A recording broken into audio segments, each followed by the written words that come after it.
Bob Mills Weather Center Oklahoma weather expert, Lacey Swope. I swear I'm not crazy. You're not crazy, right? I'm not crazy. I saw it. Can you imagine? No, You're trying to tell people and they're like, yeah, right. Because first of all, a lot of people don't realize alligators are native to southeastern Oklahoma. So they're like, an alligator in Oklahoma? No, wait. Kind of like Bigfoot, right?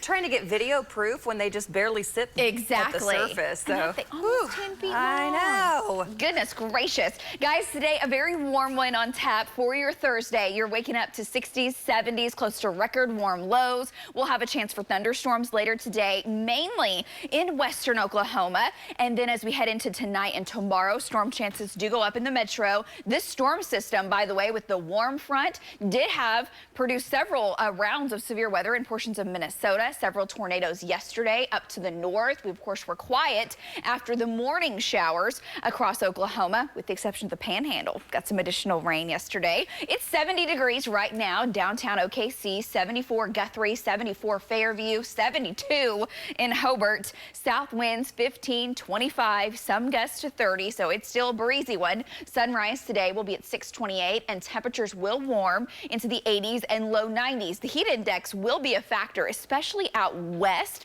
where the heat index values will be in the mid and upper 90s. In Oklahoma City specifically, our dew point values drop into the afternoon. We kind of mix out, and that will cause it to not feel quite as humid. So there's a positive for the metro. Out west, though, heat index values mid-upper 90s, and there will be a chance for thunderstorms ahead of that dry line. Right now, it's an isolated chance, maybe one or two storms as we head into the evening hours. The best chance will be storms coming out of the Texas Panhandle into the southwest that would then weaken as they press more into the main body of the state late evening and overnight. Somewhere from about 8 o'clock to midnight, that's the time frame for some large hail and damaging winds. And again, some pockets of very heavy rain, but it's not going to be as widespread as what we had just a couple of days ago.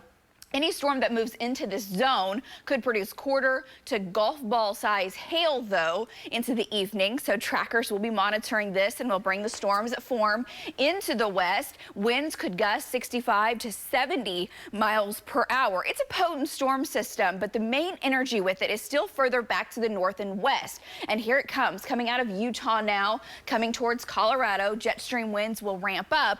And as that nudges closer to us tomorrow, it shoves a cold front into the state, and we will have storm chances here in the metro. So overnight tonight, the storms that form out west, the best chance of rain with that would be they would kind of track up towards the northeast. There's a 40% chance tonight from Enid to Stillwater to Ponca City, 20% chance basically OKC southward, and those do not look severe overnight. And then lows tonight, still in the 60s, the 70s. We have a chance to heat it up. Most of your Friday is dry. Highs climb into the 80s and 90s, but ahead of that boundary, we will be very warm, very unstable tomorrow, and storms will try to form as we head into the afternoon and evening. Now, there's some data that suggests we get a couple of isolated storms in the afternoon.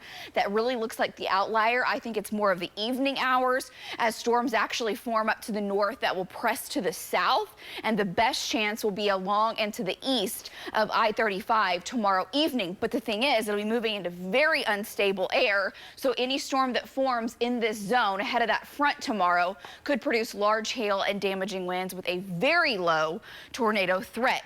Hail tomorrow, again, not locked in that we see golf ball size hail, but any storm in this zone could produce quarters, golf balls pretty easily, especially up into the north from Ponca City to Stillwater, Pawnee, back over to Tulsa. And storms that form ahead of the cold front in this zone would pose a very low tornado threat. Now, again, this is on the lower side, and that would be from about 5 p.m. to midnight for your Friday. So that's what we're watching out for. Make your Friday plans. I know it feels like summertime. Everyone's got things going on. Just make sure you're plugging in, you're checking back, and you know what's going on. And if a storm starts to form in your area, just know what you would do if you had to take shelter. Heading into your Saturday, we look dry. Saturday night into Sunday, we may have a round of a few thunderstorms that try to form. Monday, 90 degrees. And guys, our next wave is about Tuesday to Wednesday of next week. Back to you.